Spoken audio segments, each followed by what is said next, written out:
অনেক বাড়িতে অথবা দোকানে দেখা যায় স্বর্ণ অথবা রূপার পানি দিয়ে ছিটা দেয়া হয়। রোগ মুক্তি বা বালা মুসিবত মুক্তির জন্য এটা কতটুকু জায়েজ?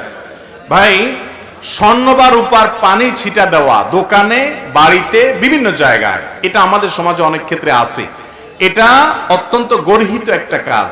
ইসলামের দৃষ্টিতে কোনো মুসলমান বরকত বা কল্যাণ আশা করবে আল্লাহর কাছে, স্বর্ণ বা রূপার ভিতরে কোনো কিছু কোরআন হাদিসে কোথাও বলা নাই স্বর্ণ রূপা ধুয়ে দিলে কোনো লাভ হবে, বরং এগুলো কুসংস্কার, এগুলো ঈমান নষ্ট হতে পারে এরকম বিষয়, শিরকপূর্ণ বিশ্বাস। বিসমিল্লাহ বলে শুরু করবেন, আল্লাহর কাছে বরকত আশা করবেন, পাপের কাজ ছেড়ে দিবেন, আল্লাহ তাআলা বরকত দিবে। আপনি যদি গুনাহ করেন, আপনি যদি অন্যায় করেন আর এদিকে আল্লাহর কাছে বরকতের আশা করেন, তাহলে সে বরকত আপনার হবে না।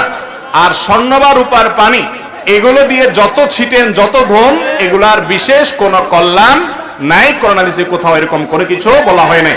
বিধায় এরকম বিশ্বাস নিয়ে যদি আপনি স্বর্ণ রূপার পানি ছিটা দেন, সেটাতে কোনো সওয়াব তো হবেই না, বরং আরো কি হবে, এটা আপনার কুসংস্কারের জন্য, বিশ্বাসের কারণে ঈমানের জন্য ক্ষতিকর হবে।